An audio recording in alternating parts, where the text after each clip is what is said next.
నమస్తే రమగారు. నమస్తే జయ. రమగారి జానపద గాథ ఏదైనా చెప్పండి. అడప చిరంజీవి గారిది ఆ. కపాల దుర్గం. ఓ.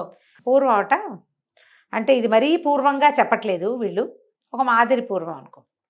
కుంతల రాజ్యం మాళవ దేశంలో రాజకుమార్తెల్ని ఆడపిల్లల్ని ఎత్తుకుపోతున్నారట. ఎవరో అమ్మాయిలు మాయమైపోతున్నారు. రాజుగారు ఇంతకుముందు అర్ధరాజ్యం ఇస్తానని ప్రకటన చేశాడు. ఈ కన్యకామండలు మాయమైపోతున్న అమ్మాయిల్ని ఎవరైనా వెనక్కి తీసుకొస్తే ఆ రహస్యం కనిపెట్టిన వాడికి అర్ధరాజ్యం ఇస్తామని. ఏం లేదు. తర్వాత రాజకుమార్తెను కూడా ఇస్తామని ప్రకటన చేశారు. చాలామంది వచ్చారు. రాజకుమార్తెను కూడా అనేసరికల్లా ఉత్సాహం వస్తుంది కదా. అయితే సరే, చాలామంది యువకులు చేరారు. ఎట్లా ఏమిటి తెలీదు, అమ్మాయిలు మాయమైపోతున్నారు అంతే తెలుసు. ఒక వృద్ధ సిద్ధుడు ఒక ఆయన వచ్చాడు, ఒక సాధు వచ్చి ఆయన ఏం చెప్పాడంటే, నేను నిడుపాటి గడ్డము, అది ముసలాయన. ఆయన ఏమన్నాడంటే, అంజనం వేసి ఎక్కడికి ఈ ఆడపిల్లలు మాయమైపోతున్నారో చెప్పని పెడతాడు. చెప్తానంటే సరే, చాలామంది వీరకుమారులని బోళ్ళంత మందిని కూర్చోబెట్టారు. సరే అంజనం వేశారు. వేస్తే దారి కనపడుతోంది కొంత మటుకు. వీరాంజనేయుడు కనపడ్డాడంటే ఆంజనేయ స్వామి దారి చూపిస్తాడు. ముందుకెళ్ళేసరికల్లా ఓ పెద్ద మర్రి చెట్టు, ఓ బ్రహ్మరాక్షస అనగానే చూస్తున్నవాడు, అంజనం నుంచి చూస్తున్నవాడు భయపడిపోయి మానేశాడు. కెవ్వమని కేకలు పెట్టాడు, బ్రహ్మరాక్షస అంటే అయిపోయింది. కేవలం ధైర్యస్తులకే అంజనం కనపడుతుంది. వీరాంజనేయుడు దారి చూపిస్తాడు. భయపడే భీరువులకి ఆంజనేయ స్వామి ఏం చేయలేడు. అనేసరికల్లా ఈ జనంలోంచి నిలబడిన కుర్రాళ్ళలోంచి ఒక కుర్రాడు వచ్చాడు, అమరసింహుడు. ఈ అమరసింహుడు ఎవరంటే, ఈ రాజ్యం తాలూకు సర్వసైన్యాధ్యక్షుడి కుమారుడు. నేను వెళ్తాను, నేను తీసుకొస్తాను అన్నాడు. సరే, ఇతనికి ఒక స్నేహితుడు ఉన్నాడు, చిత్రాంగుడు. వీళ్ళిద్దరూ కలిసి ఉంటారు. మీ జానపద గాథల్లో చూడండి, రాజకుమారుడికి వెనకాల ఒకడు ఉంటాడు, ఒక వసంతుడు. అవును, వాడు స్టూపిడ్లా ఉంటాడు కానీ వాడికి సాహసం ఉంటుంది. భయపడుతూనే ఉంటాడు కానీ వెనకాలే వెళ్తాడు, మానేయుడు. అలాంటివి చాలా చోట్ల కనపడతాయి మనకి. ఈ చిత్రాంగుడు అమరసింహుడు ఇద్దరు తయారయ్యారు. అయితే ఇప్పుడు నేను అంజనం వేసి చూపిస్తానంటాడు సాధువు. చూపిస్తే ఇది ఎలా వెళ్ళింది, సప్త సముద్రాలు దాటాలి. దాటిన తర్వాత ఒక భైరవ కోణ, ఒక పెద్ద స్థలం, ఓ మర్రి చెట్టు, ఒక బ్రహ్మరాక్షసి కాపలా కాస్తుంది. అందులోంచి లోపలికి వెళ్తే ఒక విశాలమైన ప్రాంతంలో కపాల దుర్గం ఉంది. ఆ పెద్ద కోటల్లే ఉంది. అది అన్ని మానవ కపాలాలతో నిర్మించబడినట్టుగా కనపడుతోంది. ఆ కోట గోడలు మానవ కపాలాలు పక్కపక్కన పెడితే, కపాలం అంటే తల పుర్రె, కపాలం అంటే తెలిసిందే కదా, మానవుని పుర్రెలతోటి తయారు చేయబడిన దుర్గం. దుర్గం లోపలికి ఎంటర్ అవ్వాల. ఓహో, ఇదంతా వెళ్ళాడు లోపలికి ఎంటర్ అనేట్లా. అప్పుడు ఈయన ఏమన్నాడంటే, ఆంజనేయ స్వామి దారి చూపిస్తున్నాడు వీళ్ళకి ఇక్కడ దాకా. తర్వాత ఈయన పవర్ పనిచేయట్లా. అక్కడ ఏదో పటిష్టమైన మంత్రకట్టు ఏదో ఉంది. కట్టు కదిలిస్తే ఆంజనేయ స్వామి లోపలికి వెళ్ళిపోతాడు. మంత్రకట్టు కదిలించాలి. ఇప్పుడు ఈ కపాల దుర్గానికి వెళ్ళే దారి తెలిసింది క్లియర్గానే. సప్త సముద్రాలు దాటాలి, ఎట దాటాలో తెలియదు. సరే ప్రయత్నం చేస్తామన్నాడు. అమరసింహుడు ఏం చెప్పాడంటే, నేను తప్పకుండా వెళ్తాను. ఒకవేళ అమ్మాయిల్ని రక్షించకుండా తిరిగి వస్తే శిరచ్ఛేదమే, అంతే. ఎవరు రాలా ఇప్పటిదాకా వెనక్కి, కానీ శిరచ్ఛేదం చేస్తా ఉన్నారు. దానికి కూడా రెడీ అయ్యాడు. తల్లి కొంచెం భయపడింది, ఇవన్నీ ఎందుకురా ఈ రాక్షసులు, పిశాచాలు, అరణ్యాలు మనకి అంటే. అలాగా ఇంతమంది ఆడపిల్లలు మాయమైపోతున్నారు, ఏదో ఒకటి చెయ్యాలి, సాహసికుడైన వాడు చేయవలసిందేనని ఈ అమరసింహుడు చిత్రాంగుడు చెరో తెల్లగుర్రం నల్లగుర్రం వేసుకుని బయలుదేరారు. దారిలో వెళ్తున్నారు, అటువైపుకు వెళ్ళటానికి వెళ్తూ ఉంటే సరే ఒక చెట్టు దగ్గర విశ్రాంతికి ఆగారు. ఏదో తెచ్చుకున్న పదార్థాలు తిన్నారు. తింటే వీళ్ళకి మెలకు వచ్చి కాసేపు పడుకుని లేచేసరికల్లా, మెలకు వచ్చేసరికల్లా ఒక బ్రహ్మాండమైన గండభేరుండం. వీళ్ళు సముద్రం దాకా వెళ్ళారు. సముద్రం దాటడం ఎట్లాగో వాళ్ళకి తెలియటల్లా. అది సముద్ర తీరంలో ఉన్న ఒక అడవి. ఒక గండభేరుండం, ఒక రాక్షసి మొసలి లాంటిది, ఏమంటారు మన డైనోసార్ లాంటిది, దానికి 2 కొమ్ములు కూడా ఉన్నాయి. అది యుద్ధం చేస్తున్నాయి. గండభేరుండ పక్షి అంటే, గండభేరుండం అనేది మనకి విడిగా ఎక్కడ కనపడుతుందో మనకు తెలీదు, కథల్లో మాత్రం బాగా కనపడుతుంది. చాలా పెద్దది. అది మానవ భాష మాట్లాడగలదు. ఎంత ఎత్తైనా, ఎంత దూరమైనా, ఎక్కడికైనా తీసుకెళ్ళగలదు. ఓ పక్కన చెట్టు మీద గండభేరుండం పిల్లలు ఉన్నాయి. అవి కెయ్యో మొర్రోని అరుస్తున్నాయి. ఈ గండభేరుండం వేరే లెవెల్లో యుద్ధం చేస్తుంది. అయితే చూస్తుంటే ఇతనికి ఏమనిపించింది అమరసింహుడికి, గండభేరుండం పక్కనే న్యాయం ఉంది. ఆ రాకాసి బల్లి బహుశా ఈ పిల్లల్ని తినడానికో ఏదో వస్తుంది, అందుకే పిల్లలు అరుస్తున్నాయి అని చెప్పి సహాయం చేద్దామని గండభేరుండం గుడ్లు తేలేసే టైంకి వీళ్ళిద్దరూ ఎంటర్ అయిపోయారు. ఎట్లా కొట్టినా దాన్ని నోట్లోంచి మంటలు వస్తున్నాయి, ఒంట్లోకి కత్తి దిగదు. నానా తంటాలు పడి కొమ్ములు విరిచేసేసారు కల్లా అది కాస్త చచ్చిపోయింది. వీళ్ళు ఏం చేశారు, కాస్త నీళ్లు తెచ్చి గండభేరుండం మొహం మీద పోసి గండభేరుండాన్ని సేద తీర్చారు. తీర్స్తే ఆమె సంతోషించింది గండభేరుండం. దీంతో చాలా బాధలు పడతాం. ఇప్పటికి ఎంతమందో పిల్లల్ని ఎన్ని పిల్లలను తినేసింది. మళ్ళీ పిల్లలు పెరిగే సమయానికి వచ్చింది. మీరు చాలా మంచివాళ్ళు, నాకు సహాయం చేశారు, మీకు ఏం కావాలో చెప్పండి చేస్తానని. మానవ భాషలో మాట్లాడేసరికి సరే గండభేరుండాన్ని ఏమడిగారు, సప్త సముద్రాలు దాటించాలి. సప్త సముద్రాలు అంటే 7 సముద్రాలు కదా, అవి ఒకచోటే ఎందుకుంటాయి, కథ అంతే అంతే. దాటించాలి, సముద్రాన్ని దాటించమని అడిగారు. అడిగితే గండభేరుడు సరే పిల్లలకి ఏదో తిండి పెట్టి ఇది కొంచెం కోలుకున్నాక వీళ్ళని ఎక్కించుకుని సముద్రాలు దాటుతుంటే ముందు 2 సముద్రాలు దాటేసింది, 7 ఉన్నాయి లైన్గా. అవి 3వ సముద్రం దాటుతుంటే కింద ఒక రాజ్యం కనపడింది. పెట్ట పొరుగు లేదు, ఊరంతా బాగుంది. అంత కోటలు, ఇళ్ళు, వాకిళ్ళు, తొట్లు, తోటలు, దారులు క్లియర్గా కనపడతాయి, చుట్టూతా పంటలు. కానీ పిట్ట పురుగు మనుషులే లేరు. ఏమిటి ఇట్లా ఖాళీగా ఎందుకుందంటే ఏమనుకున్నాడు వీడంటాడు, చిత్రాంగుడు ఏమైనా భూతప్రేత పిశాచాల నివాసం ఉంటున్నాయేమో ఇందులో. అంటే ఇది వైశాలి రాజ్యం, మామూలుగా అయితే జనం ఉండాలి, ఎందుకు లేరో చూద్దామంటే ఇతను ఏమన్నాడు, అదేమిటో చూద్దాం ఈ వింత, మమ్మల్ని దింపమన్నాడు. దింపమనేసరికి వీళ్ళు దిగి వచ్చేసరికి ఒక గ్రామస్తుడు ఆ ఊళ్ళో కనపడ్డాడు. ఒకడు, ఏమిటి నాయన ఈ టైంలో తిరుగుతున్నారు, మీరెవరు ఏమిటంటే మేము దారే పోతూ వచ్చాం, ఎందుకు ఈ ఊరు ఖాళీగా ఉందంటే ఒక వింత మృగం సంచరిస్తోంది ఆ ఊర్లో.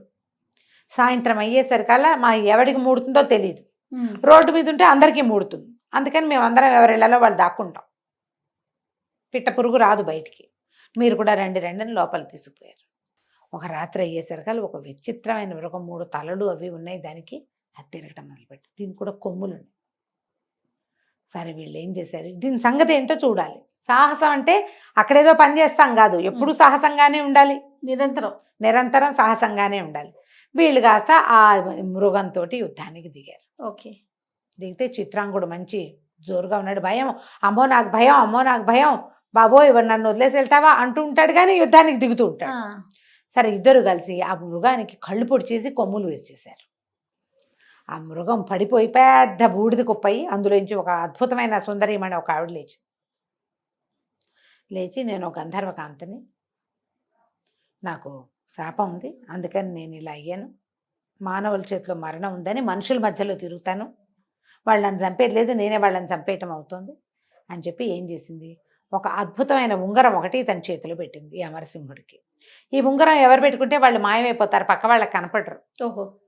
ఎలాంటి మాయమంత్రాలు ఈ ఉంగరం మీద పనిచేయవు, ఎంత మాయావి పంజరం ఉన్నా సరే అందులోకి వెళ్ళిపోగలుగుతారు అని చెప్పి ఉంగరం చేతిలో పెట్టింది.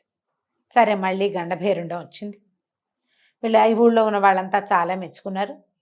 మళ్ళా వీళ్ళు ఎక్కి మన గండభేరుండం మీద ఎక్కేసి బయలుదేరి వెళ్ళారు. వెళ్ళి కపాలదుర్గం దాకా వెళ్ళిపోయారు. ఆ కపాలదుర్గానికి యువతలో ఒక మర్రి చెట్టు, అక్కడికి చేరారు వీళ్ళు. అయితే ఏమైంది, కపాలదుర్గంలో వ్యవహారం చెప్తారు. జటాలకుడు అనే ఒక మహామాంత్రికుడు అమ్మ 1000 మంది కన్యలని బలి ఇవ్వడానికి తీసుకొచ్చాడు అక్కడికి. ఆయనకు ఒక శిష్యుడు కూడా ఉన్నాడు, శరభుడో ఏదో వాడ పేరు. వాడేమంటాడు, సరే బలికి ఏర్పాట్లు చేద్దాం, అమ్మాయిలందరినీ స్నానాలు చేయించి తీసుకొచ్చారు. తీసుకొస్తే అమ్మవారు పలికింది. వాడికి 2-3 రకరకాల శక్తులు ఉన్నాయి, సలహాలు చెప్పేవి. అవి మీరు కనుక మాయల ఫకీరు ఆ సినిమాలు చూస్తే, బాలనాగమ్మ అని అలా తర్వాత పాతాళ భైరవి అవి చూస్తే బోళ్ళని పక్కన వీడికి సహాయం చేసే శక్తులు కనపడతాయి. ఏ ప్రశ్న అడిగినా సమాధానం చెప్పేది, ఎవరిని చూపించమన్నా చూపించేవి అలాంటివి ఉంటాయి. కరాళ కామిని, భూతాళ శంఖిని ఇలాంటి పేర్లు ఉన్నవి. అయితే ఏమైంది, ఈ అమ్మవారు పలికింది ఇతనికి, 1001 స్త్రీలని బలిస్తేనే, కన్యల్ని బలిస్తేనే నీ కోరిక తీరుతుంది. 1000 మందే అయ్యారు అమ్మాయిలు, ఇంకొక అమ్మాయి కావాలి. ఈ అమ్మాయి ఎవరు, ఒక ప్రత్యేకమైన స్త్రీ ఉంది, అదే నీ చావుకి కారణం అవుతుంది, అది కూడా చెప్పింది. ఆమెని కలిపితేనే ఈ బలి పూర్తవుతుంది, కానీ ఆమె నీ యొక్క మృత్యుదేవత. అమ్మాయిని తేవటం సులువు కాదు, చంపడం సులువు అసలు కాదు. అంటే ఏమైనా సరే నేను అమ్మాయిని తెస్తాను, ఆ అమ్మాయి ఎవరో చెప్పమన్నాడు వీడు. ఆ ప్రత్యేకమైన అమ్మాయి ఎవరు, విరూపాక్ష దేశానికి పరిపాలిస్తున్న జయసేనుడు కుమార్తె సునందవల్లి అమ్మాయి పేరు. ఆ అమ్మాయి 25 సంవత్సరాలకు ఒకసారి వచ్చే ప్రత్యేక పున్నమి నాడు పుట్టింది, మహాద్భుత సౌందర్యవతి. ఆ అమ్మాయిని తీసుకురా దాన్ని కూడా బలివ్వాలి ఈ 1000 మందితో. లేదా నీ వల్ల కాదంటే ఈ అమ్మాయిలు పంపించేసేయి ఎవరిళ్ళకి వాళ్ళని. ఈ ప్రయత్నం విరమించుకో. ఉమ్. నేను చచ్చినా విరమించుకోను, ఏమైనా సరే ఆ అమ్మాయిని తీసుకొస్తానన్నాడు. పట్టుకొచ్చారు కూడా తర్వాత. ఇంతలో ఏమైంది, మళ్ళీ పౌర్ణమి రావాలి. ఇప్పుడు అమ్మాయి తీసుకురొచ్చి మళ్ళీ పౌర్ణమి రావాలి. ఆ పౌర్ణమి వస్తే కానీ ఇలా బలుడు అవి చేయకూడదు, అమావాస్య నాడు ఇవటాలు అవి చేయకూడదు. పౌర్ణమి రావాలంటే ఈ పౌర్ణమి పోయింది, మళ్ళీ పౌర్ణమికి నేలా పడుతుందిగా. సరే ఇంతలో సరే ఇక్కడ ఇది జరుగుతుంది. వీళ్ళ సునందవల్లిని తెచ్చుకునేందుకు ప్రయత్నానికి మొదలు పెట్టుకున్నాడు ఈ జటాలకుడు. మన అమరసేనుడు, తర్వాత ఏమో మన అమరసింహుడును చిత్రాంగుడు ఇద్దరు, వీళ్ళు ఒక మర్రి చెట్టు దాని దగ్గరే ఉన్న ఈ కపాల దుర్గానికి చేరారు. కపాల దుర్గం లోపలికి వెళ్ళటానికి వీళ్ళకి కుదరదు, కానీ వీళ్ళ దగ్గరున్న ఉంగరంతో ఎక్కడికైనా వెళ్ళిపోవచ్చు. చూస్తే అక్కడున్న పెద్ద వటవృక్షం కనపడింది, పెద్ద మర్రి చెట్టు. అయితే ఈ మర్రి చెట్టు లోపల ఏముందో చూస్తే దానికి ఒక తొర్ర ఉంది. తొర్రలో కాలు పెడితే కాలు అందటల్లా. ఏమవుతుందో చూడాలి, వెళ్ళిపోవాలి అంతే. ఇంకా ఆ మర్రి చెట్టు లోపలికి వెళ్తేనే కపాల దుర్గంలోకి వెళ్లేందుకు అవకాశం లభిస్తుంది. వీళ్ళు చూసిన అంజనంలో అది కనపడింది. ఆ వటవృక్షం ఒక మర్రి చెట్టు దగ్గరికి చేరారు కదా, దానికి ఒక తొర్ర కూడా కనపడుతుంది. ఈ మర్రి చెట్టు దగ్గర ఒక బ్రహ్మాండమైన బ్రహ్మరాక్షసి నుంచునుంది. ఈ రాక్షసి బొమ్మని ఇతను ముందే చూశాడు. అందులో రాక్షసుని చూసే భయపడి ఒక యువకుడు మానేశాడు చూడటం అంజనం. కానీ ఇతను ఏం చేశాడు, ఇక రాక్షసు మీద యుద్ధానికి దిగాడు. ఆ కత్తితో ఏం చేస్తున్నా సరే అది చావటల్లా. అయితే దానికి కూడా 2 కొమ్ములు ఉన్నాయి. ఆ కొమ్ములు విరిచేశారు కల్లా రాక్షసిగా చచ్చిపోయింది. యుద్ధం బాగా జరిగింది. ఇద్దరు ఏం చేశారు, ఆ వటవృక్షం మర్రి చెట్టు లోపలికి వెళ్ళటానికి ప్రయత్నం చేశారు. వెళ్తే కాలు పెడితే కాలు అందటల్లా. మామూలుగా తొర్రాలంటే ఎంత ఉంటాయి, ఇంత ఏమైనా సరే మనం లోపలికి వెళ్ళవలసిందే. సరే అమరసింహుడు ఏం చేశాడు, నేను వెళ్ళిపోతాను, నా వెనకాల చిత్రాంగుడు అన్నాడు. వద్దు వద్దు వెనకెళ్ళిపోదా, నాకు భయం వేస్తుందండి. భయం వేసిన గీవేసిన ఇంత మటుకు వచ్చాక ఇది చేయాల్సింది. ఈ లోపల కాళ్ళు పెడితే ఇక అగాధం ఢామని పడిపోయాడు లోపలికి. కేక వినపడింది. అమ్మో ఏదో ఒకటి మనం పడుతుంటే కెవ్వుమంటాం కదా, అమ్మోరేమో అనకపోయినా ఏదో కెవ్వుమంటాం అదురుకి. సహజంగా అసంకల్పిత ప్రతీకార చర్య అది వచ్చేస్తుంది. చిత్రాంగుడు కూడా దూకేశాడు అతను వెనకాల, ఈ అమరసింహుడు వెనకాల. ఇద్దరు కలిసి ఎక్కడో పడిపోతే, ఎంత పెద్ద తోట ఉందో కింద, అడవి అది, తోట అనకూడదు దాన్ని. బోలెడని జంతువులు ఉన్నాయి, కుందేళ్లకి కూడా కొమ్ములు ఉన్నాయి.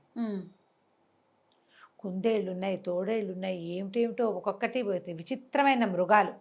ఒకదాని మొహం ఇంకో దాని శరీరంలాగా కూడా కనపడుతుంది. బోలెడని మొక్కలు, రకరకాల ఔషధులు, జలపాతాలు, నీరు. వీళ్ళు అలా ఇలా దాక్కుంటూ దాక్కుంటూ దాక్కుంటూ ఒకదాని వెనకాల వెళ్తున్నారు. పక్కకి ఓపెన్గా వెళ్ళటల్లా, దాక్కుంటూనే వెళ్తున్నారు. ఇంతలో ఎవరో వస్తున్న సందడి వినపడింది. వీళ్ళకి ఏం కనపడింది, మన జటాలకుడు మళ్ళీ వచ్చే నెల హోమం చేయడానికి ఏర్పాట్లు చేయమని చెప్పాడు. ఆ అమ్మాయిని తీసుకొస్తామని. ఈ హోమం ఏర్పాట్ల కోసం ఆ శరభకుడు అనేటువంటి ఆయన తాలూకు అసిస్టెంటు 4 మానవ కంకాళాలు వాటిని వేసుకుని వస్తున్నాడు. అవి ఏమిటంటే అస్థిపంజరాలు, సామాన్లు మోసుకొస్తాయన్నమాట. 4 అస్థిపంజరాలు, శరభుడు. వాళ్ళు ఏవో పువ్వులు గివ్వులు అవి ఇవి సేకరించారు. సేకరిస్తే అప్పుడు చూసుకున్నాడు చిత్రాంగుడు, ఏడి మన అమరసింహుడు లేడు, వాడు మాయమైపోయాడు. భయం వేసేసింది అమరసింహుడు. ఏంటంటే పక్కపక్కన నీ పక్కనే ఉన్నాను, ఉంగరం పెట్టుకుంటే కనపడం కదా, నువ్వు ఒక పని చేయి, ఈ ఉంగరం నువ్వు పెట్టుకో, నాకంటే నీకు ఎక్కువ అవసరం. ఈ కంకాళాలు ఎక్కడికి వెళ్తున్నాయో దాని వెనకాల పడి వెళ్ళిపో నువ్వు, నేను ఈ శరభుడి వెనకాల వస్తానని చెప్పి ఈ చిత్రాంగుడికి ఉంగరం పెట్టి ఆ కంకాళాల వెనకాల పంపించేసాడు. వెళ్ళిపోయారు. అవి 4 ఏవో అవి ఇవి పువ్వులు గివ్వులు, గడ్డి గాదం, కొన్ని దర్భలు, యజ్ఞానికి కావాల్సిన సామాన్లు మోసుకుని నడుచుకుంటూ పోతున్నాయి. వాటి వెనకాల పడి చిత్రాంగుడు వెళ్తే అతనికి తెలిసింది తను కపాల దుర్గంలోకి ప్రవేశిస్తున్నాడు. తెల్లగా మెరుస్తోంది అది, అన్ని కపాలాలు. కానీ అక్కడ ఏ మంత్రశక్తి అతన్ని అడ్డుకోలే ఈ ఉంగరం వల్ల. లోపలికి వెళ్ళిపోయాడు. వాళ్ళ వెనకాల పడి ఇతను కూడా లోపలికి వెళ్ళిపోయాడు. వెళ్ళిపోతే ఏమైంది, ఈ అమరసింహుడు చూస్తే శరభుడు ఏవో ప్రత్యేకమైన మొక్కలు కొన్ని పీకుతున్నాడు. నీలం రంగు కాడలు, ఆకుపచ్చ రంగు పువ్వులు, ఊదా రంగు కాడలు, ఆకుపచ్చ పువ్వులు అలా ఉన్నాయి ప్రత్యేకంగా. అవేవో హోమాలకు ఉపయోగపడేవి. అవన్నీ కోసుకుంటే ఇతను చెట్లు చాటు చేసుకుంటూ శరభుడు వెనకాలే కపాల దుర్గంలోకి ప్రవేశించాడు. కానీ చిత్రాంగుడిని లోపలికి పోనిచ్చింది అది, అతను చేతుకున్న ఉంగరం వల్ల.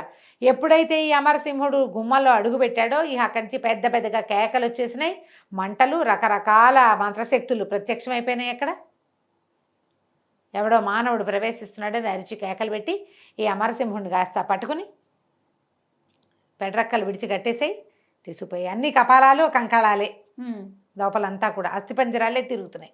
4 అస్థిపంజరాలు వచ్చి ఇతన్ని కట్టేసి ఈడ్చుకుపోయారు లోపలికి. ఓ కానీ చిత్రాంగుడికి తెలుస్తోంది తన్నెవరు చుట్టలేదు, ఉమ్, ఏమీ చేయట్లేదని.